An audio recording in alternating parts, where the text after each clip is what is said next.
Hi everyone, my name is Brynne Malone and I am the founder and owner of Aging Solutions. We are a company and an organization that supports people as they get older, whether that's children of aging parents or the aging parents themselves. We're here to make sure that the transition as you get older is smoother, easier, and safer. And today I am blessed to be welcoming a friend of mine from high school actually, Mr. Tom Tucker, who we were recently at a high school gathering. Get together. Yeah. And we got to talk about things other than how great we were in sports in high school, right? And we got to talking a little bit about one of the three primary areas that Aging Solutions tries to address with people, educate them about, and just make their lives easier as they go through that process. And that process is a legal process. Specifically settling estates or working as a power of attorney. We got to bantering a little bit over a slice of pizza and maybe a bit of suds. And Tom brought up that he's kind of in the middle of some things for his folks that have been a little bit challenging. So I was really excited just to invite him here today and share his story with us, and maybe that's going to be helpful to some of you out there. So that's why we're here today, and just really pleased to have you, Tom. Yeah, thank you. Great to be here. Let's just start out by getting some background about your family. Do you have siblings? Yeah, I have 5 brothers and sisters. One had passed, and so he was a beneficiary, so of course his children became beneficiaries from that. Okay. And the trust that I was managing for my parents, there are 10 beneficiaries, some special needs, some with hardships, and so it's been quite a bit of a challenge. Yeah. And so I when we started talking, it was about what you've been doing, in your past, couple of years. I said, are you retired? This is what I've been doing is had 2 different estates that I was trustees for, and I was able to get one cleared up, still working on another, and it's you experience quite a bit going through that, and some rocky spots where we can help. And that's your business, and why we were talking about it is if we can help people make it through that smoother, it's a lot less stressful and makes their lives a lot better. So yeah, I think I asked if you were thinking about retiring or retirement, and you quipped back, well, not really. I've been settling 2 estates for the last, 2 years? Couple of years, yeah. Couple of years, okay. So let's start with, if you don't mind, I know this could be sensitive. Yeah. For you, but was it, I think you mentioned a friend of yours estate? Yeah. Was that the first one that you were? Yeah, the first one was a friend of mine. And how'd that come about? Tell us about that. Yeah, so he's a buddy of mine that I've worked with for many years. And he asked me to be his executor or trustee. Uh-huh. And, that's really a privilege if somebody asks you, it's an honor. And so I was happy to do that. And then you find out quickly, if things aren't in order, that it's actually more of a burden than an honor. And so, you learn that quickly. And, then you talk to others that have done this, and you find out that, hey, it's a common experience, that things really aren't always in order. Yeah. And then it creates a challenge for you. Yeah. And, I'm still happy to do it. It just, I think there's things that people could do that would make it a lot easier. How long did it take you from, because we often hear, if you go through a probate process, it just takes years and years and years. If you have this set up, and I don't want to get into the legal things about it, but about how long, is that estate settled now? Yes, that one took about 2 years. About 2 years to do that? Because, I wanted to do due diligence to try to find the trust. Turned out that wait a minute, let me stop you. What do you mean try to find the trust? Well, there was a trust folder in his office, but Okay. no trust documents in it. And then I was told that everything's in order. Don't worry about it. Just go to the lawyer when when time comes, and he'll take care of everything. You'll just have to, represent me. And so, no way to find the lawyer. He must have been retired. I've tried many contacts in town to try to find this Were you lawyer. just dialing for lawyers? Yeah, no, I had a saying, name. hey? I had a name. You had a name? Okay. I had a name, and then no return calls, and so I tracked down the last place that he was doing business out of, and he wasn't present there. Okay. And so then, when I went through the trust folder, there was no real trust documents, no will, no real documentation. Nothing in there. So, unfortunately, when there's no trust, there's no documents. There's not going to be a trust. So then we went into probate. So you had to go to court? Right. So actually, I just worked with the lawyers and his family members. So you found an attorney? Beneficiaries, yeah. Yep. Okay. And then just worked through it, and they were really good. So, Well, I just wanted to try to represent him as best I could, and fulfill his wishes. And without those documents, I was kind of shooting in the dark. well, how do you know what his wishes were? Well, that was, I didn't. Okay. Because he had said, it's just talk to the lawyers, it's all spelled out, nice and clean, and it'll be really easy. And so that puts you in a pretty precarious position of trying to determine, because he has other families, but, in probate, it's going to go to the next of kin. Right. And so your hands, just like in a trust spells out exactly what you're going to do. Yeah. And you really can't do anything different. Right. And so in probate, kind of those laws will tell you exactly what you're going to do. So, Okay. so, the time I spent, the extra time was just trying to come up with the documents and, like I say, just do the due diligence to represent him the best I could. So, Now, what kind of access did you have? Did he own a home, for example? Yeah.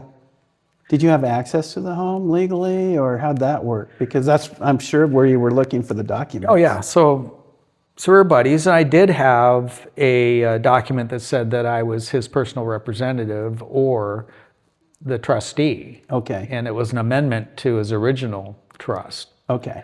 But that's all we had. That was a good starting point. Right. And so that gave me the power, the legal right to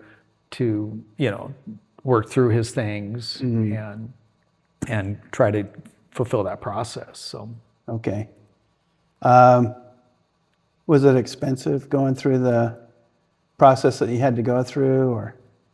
I mean, it was. what kind of fees can people expect, I guess? Are there obviously attorney fees, court fees, filing fees? Yes, there's all that, and it was, relatively expensive, but it was pretty amicable between me and his two sisters, the remaining, next of kin. Okay. And so that went very smoothly. So it was just some administration fees and court document fees and things like that.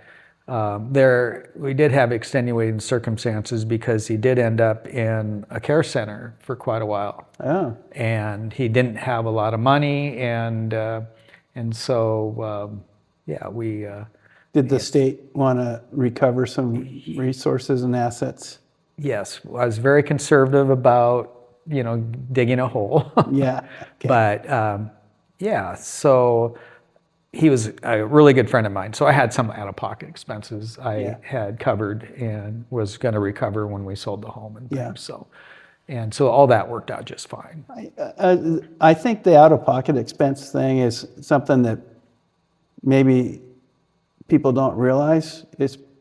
There's a high probability that could happen for people that maybe haven't resourced that, haven't thought ahead for those things. Yeah, it's true. And there's only so much that Medicare will cover and want to cover. You know, they'll try to move you into a different home, you know, out of a care center as quickly as they can. Yeah. And so, you know, you have to, there's a lot to learn about all that. And, you know, there's a lot of time spent learning what needs to happen there. Were you assisting him prior to his passing away? Like as a power of attorney or were people calling you and saying, yes, Tom, we need your authorization on this form for... No, not necessarily. Okay, so No, he was able to... He was, even though he was 94 years old, he still, his body was given out, but he still had... Mental capacity. His brain was good, yeah. Okay. So, yeah. Well, 94, that's awesome. Yeah. Yeah. Yeah. Good. Great life. So about a 2-year experience with that, Yep. and the sisters had 2 sisters, but they were more and less cooperative. They were very cooperative. Okay, that's great they're to hear. just good people, and I've known one of his sisters for quite a while, Okay. and been to dinners and stuff with them, and you know, she appreciated that. She was in Seattle area, and so you know, I was handling all of his affairs when he was in the care center for a number of months. Yeah. And so you know, she just trusted me to do that, comparative to her trying to do it From there. from there. Yeah. From 300 miles away. Long distance, right? Yeah, yeah. Yeah, and I was happy to do it. You know. Oh, good. We're- Okay. All right.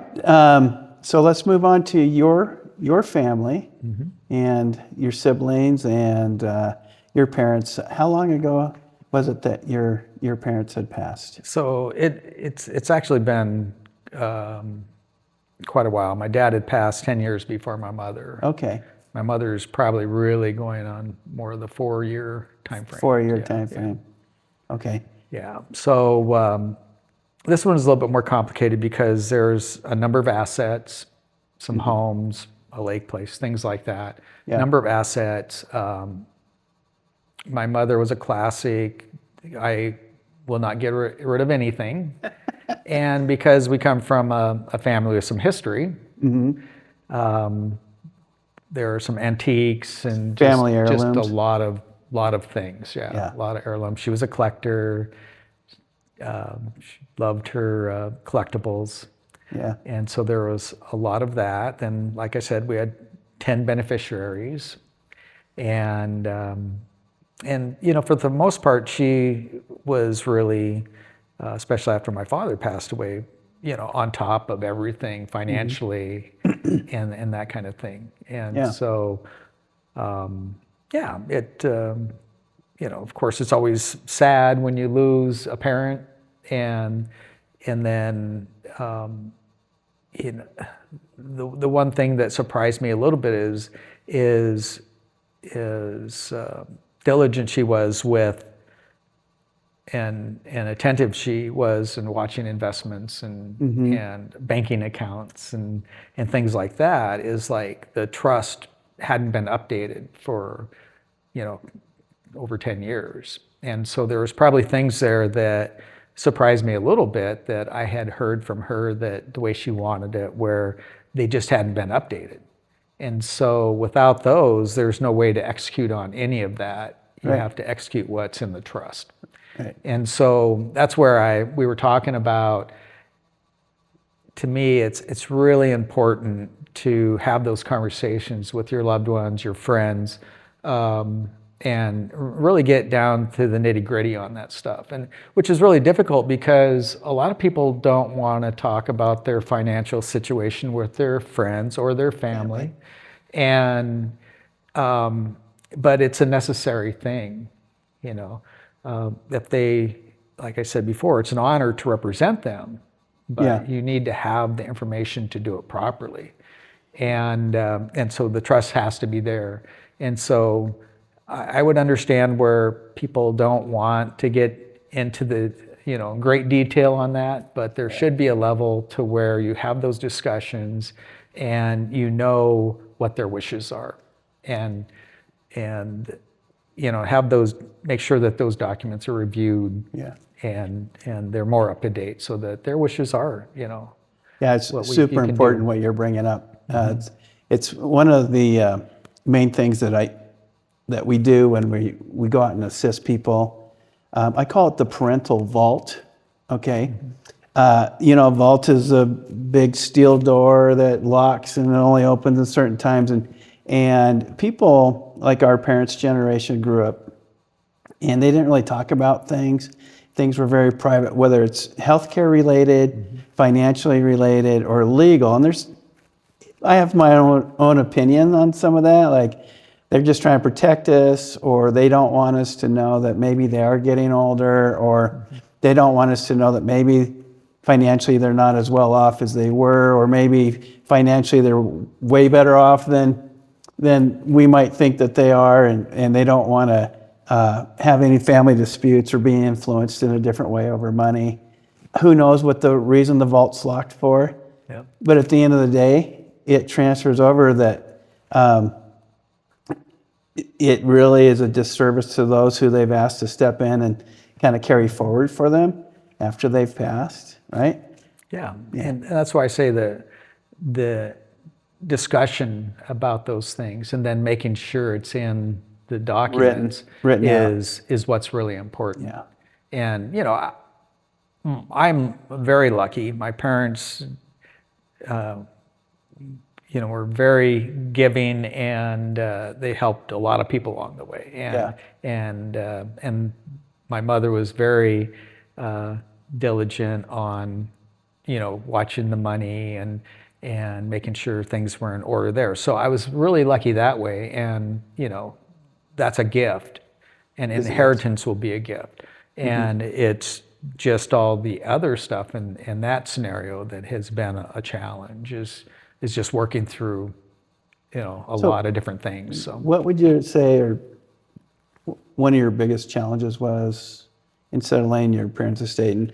And I mean, how did you approach that? Just because, was it just you by yourself, or did you have a co-sibling or a co-successor helping you, or?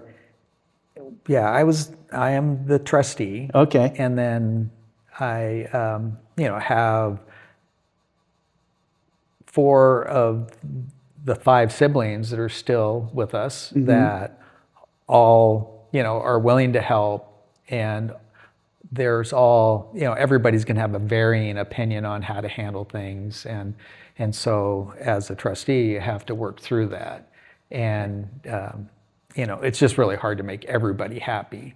And, the one thing is, I think we'd all like to get it done quicker, but you can't if you want to document everything and go through a more extensive process for distribution and things like that of just the heirlooms and just all the assets. So How did your mom communicate who got what heirlooms? she didn't. Yeah, so that. Do you wish she had? Oh, of course. Okay. And I've seen it both ways, and of course I'm going to err on the side of I've seen it where and I love the old adage that you can't take it with you. Yeah. And so there are some people that understand that and just they'll give things that are important to their friends or family. And I love that process where they're giving things that people are going to really appreciate and cherish. Yeah. And so it isn't just a bunch of collectibles and things like that you get to distribute amongst your family. Yeah, mom and dad, if they're doing that while they're living, they can see the joy that would bring someone. Right.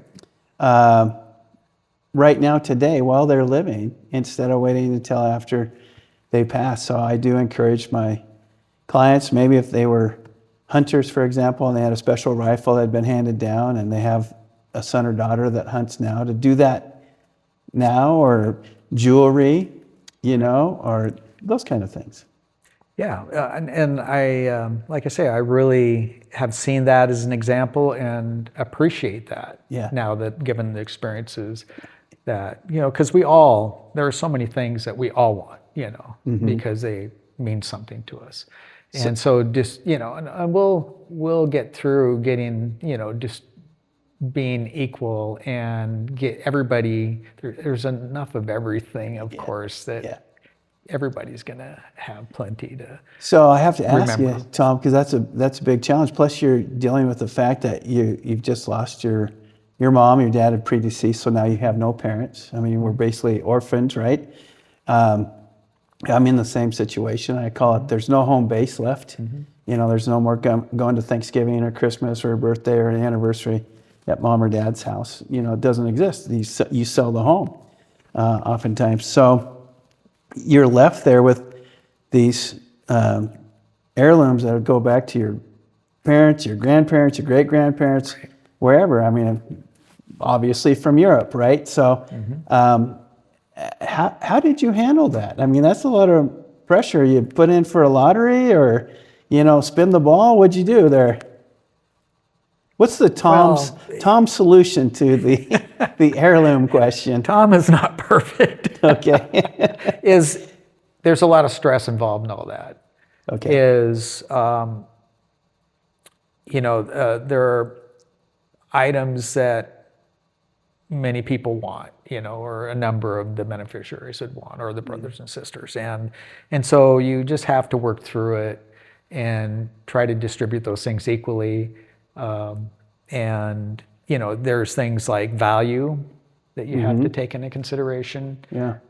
And then for me, it was very difficult. I think I wasn't expecting my mother to pass away when she did. Okay. And even though she had some health issues, it was really a surprise when she did.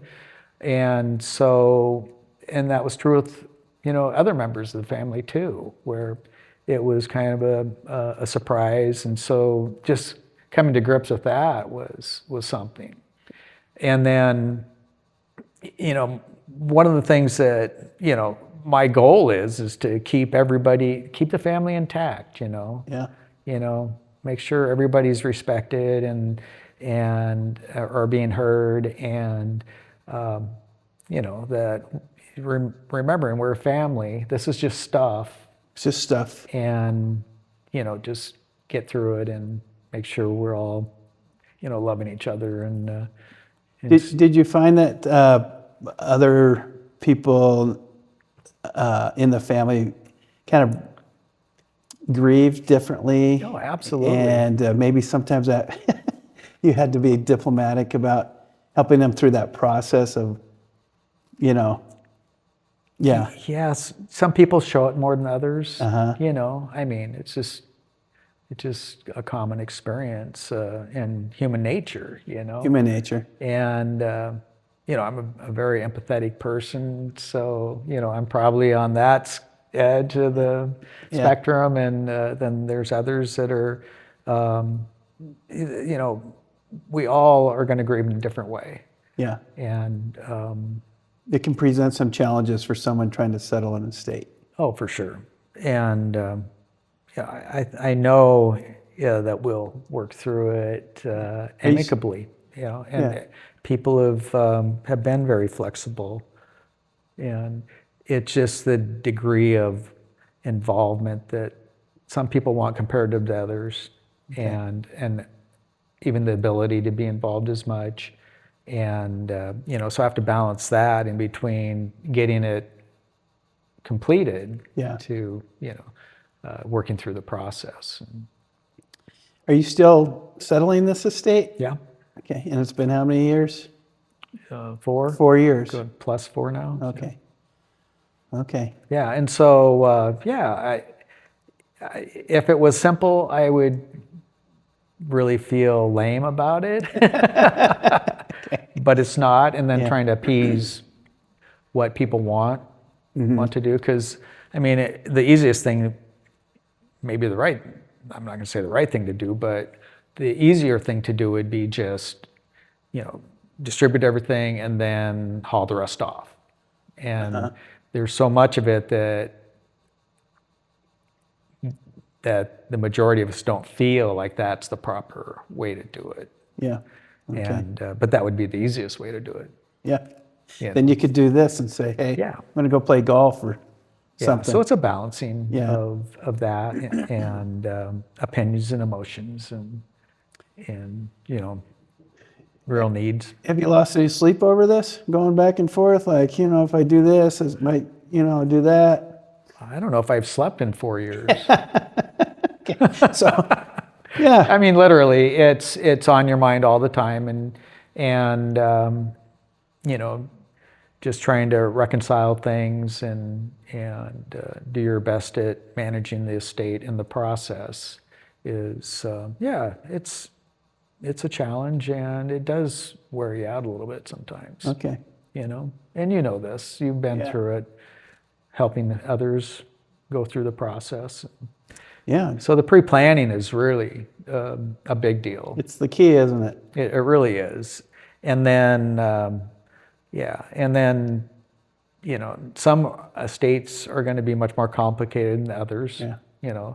This parents' estate is much more complicated than my friend's was. So,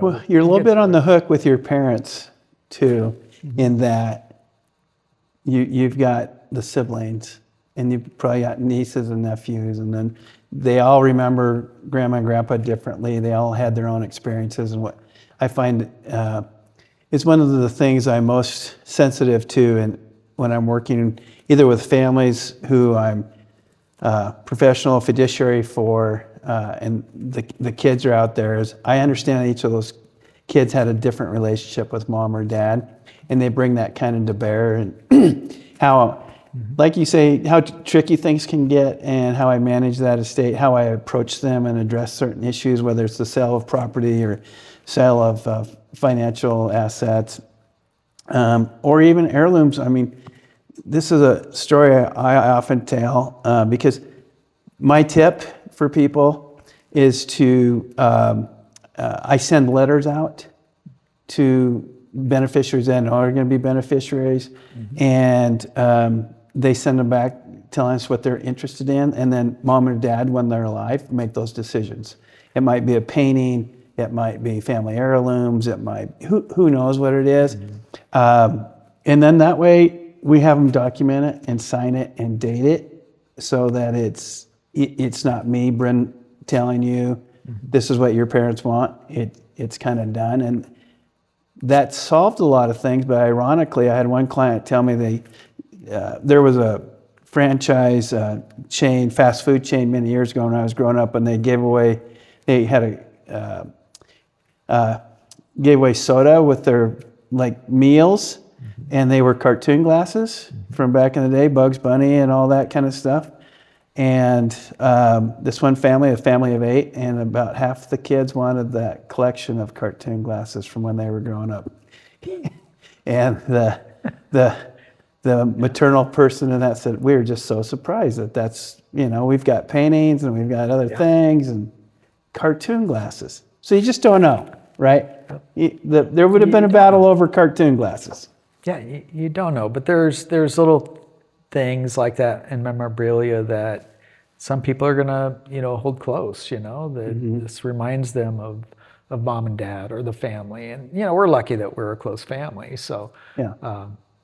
even though we don't always agree on everything, we're still close and have been able to preserve that.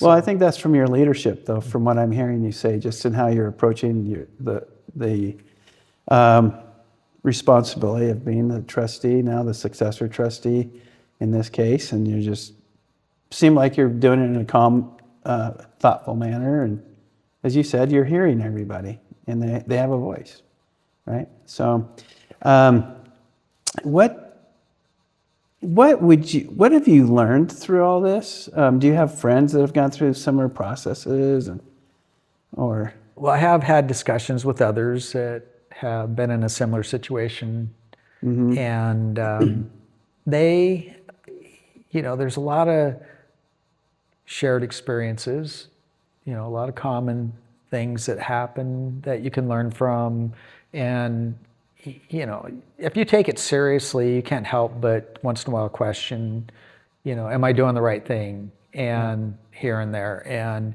when you hear of others and what their experiences are, and that, guess what? You're not the only one out there having to make those decisions or, experience those things.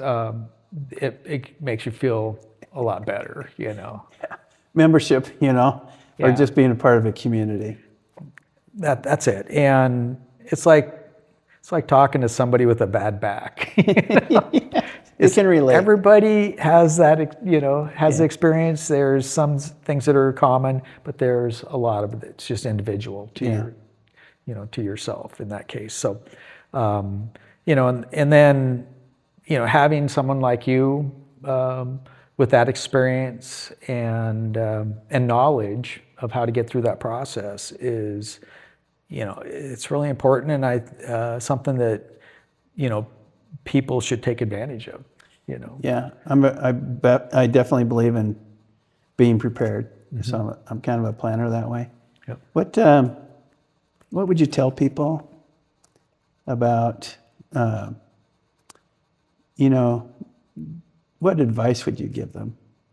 And how to approach it too. I think a lot of people, like, how would you have approached your mom? Knowing that, did she tell you ahead of time you were the successor trustee? Or was it a surprise to you? Yeah, no, my father had asked me, Okay. and like I say, that's an honor.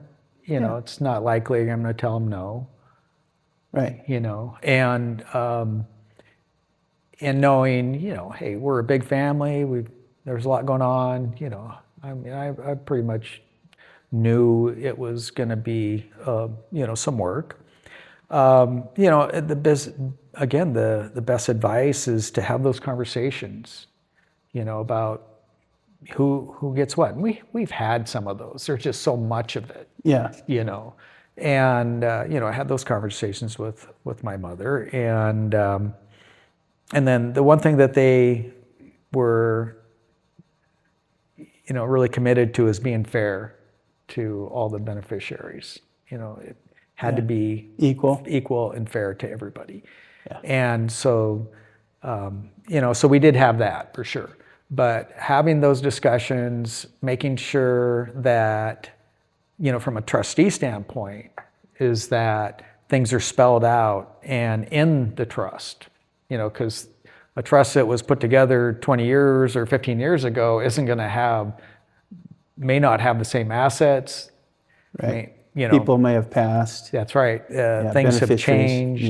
Yeah. Bank accounts. Yeah. All that stuff. If they're not in there, that's one thing you'll be doing is getting them associated to the trust. And that kind of thing takes a lot of time. Yeah, it's called funding the trust. Right. And a lot of people kind of miss that step, and then they're like, well, wait a minute. And so, you have to go through that whole process, which is a topic for another day. We could probably talk for 15, 20 minutes on making sure everything's funded. But did it ever occur to you after your father passed, just kind of sit down with your mom and maybe say, hey, I'm here for you, and Dad, you and Dad have asked me to kind of step into this role, and can we just talk about things and do some check-in? We did some of that. Yeah. I mean, I sat in on investment conversations. With advisors and things like that, and so we did that, which made it easier, much easier. Yeah, much easier. And then, just the amount of assets and stuff was a little bit more difficult to keep a handle on.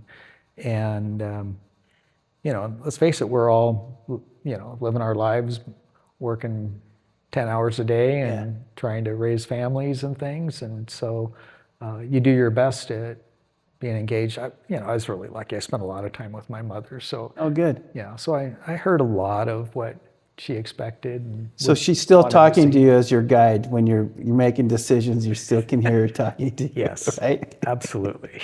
Yeah, she's guiding this process with you. Absolutely. Beautiful thing. Yeah. Yes. Okay. So I think what I'm hearing you say is just the takeaways of, Mom and Dad one of the greatest gifts I think you can give your kids is, one, communication up front. Maybe open the vault and just, say, hey, we want to talk about the fact that we are growing older, and there's going to be certain challenges, and maybe set whoever is going to be the settler of the estate or the power of attorney up for success. And I do a lot of family meetings around this, just so there's no secrets. Secrets creates a lot of anxiety and mistrust oftentimes. So I hear you saying that, is just be open. And then the second thing I think people that you said is really important is keep up to date on the changes in your life. Growing old is not a passive activity. Everybody thinks, retire and put my feet up, play golf all the time. But the world around you is constantly changing. Okay, Medicare, examples, Medicare is changing, inflation, the dollar, all those things affect people, whether they're retired or not. And just as you brought it up, banks change, banks merge. There's a local bank here that just bought out another local bank. And so the account numbers change and processes change. And I find a lot of money for people because they don't document appropriately, or they don't keep up with that. Just a quick vignette: when I've settled an estate, the most money I've ever found for a client was $1.2 million. That's a lot of money. Yeah.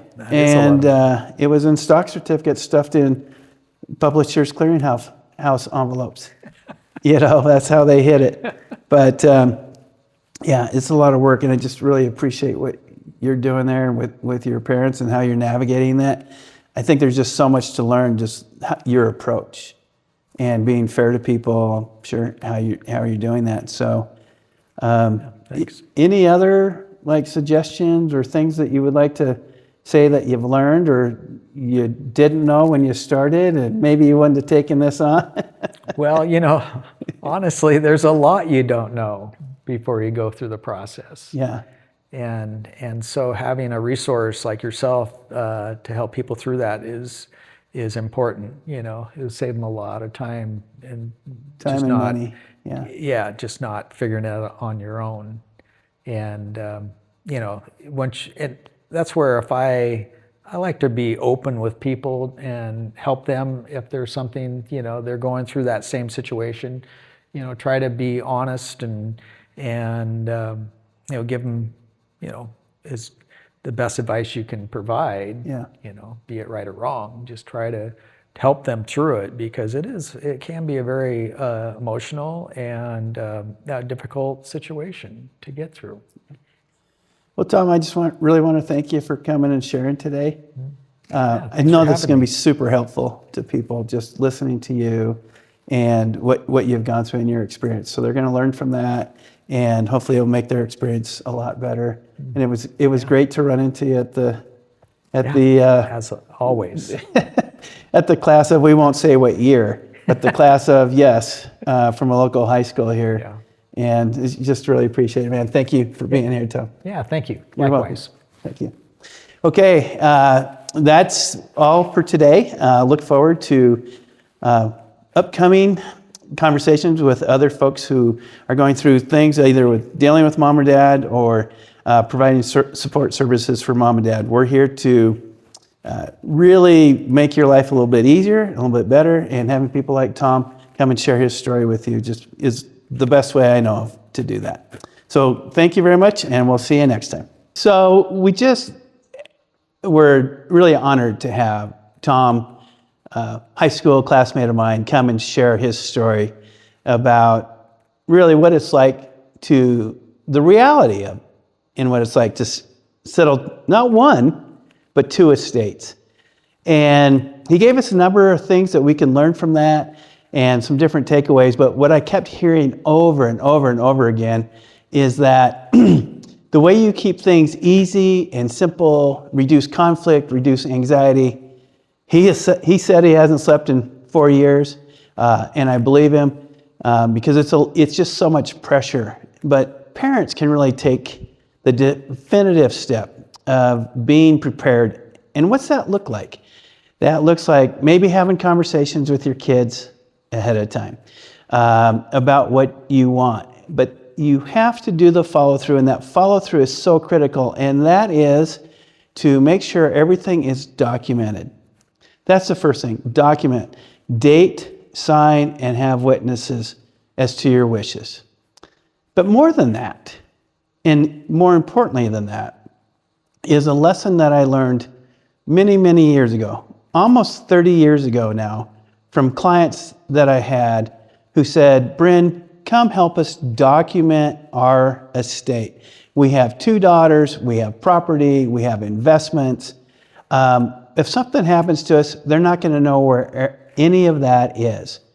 So from that, we began and we created this plan, this documentation system, if you will, where we document your legal affairs, we document your finances, we document your credit card debt, we document your income, your life insurance policies, anything that someone settling your estate's going to have to deal with is documented. So as you heard Tom say a moment ago, that he had to go to his friend's house and start digging through the house, and that was a 2-year process.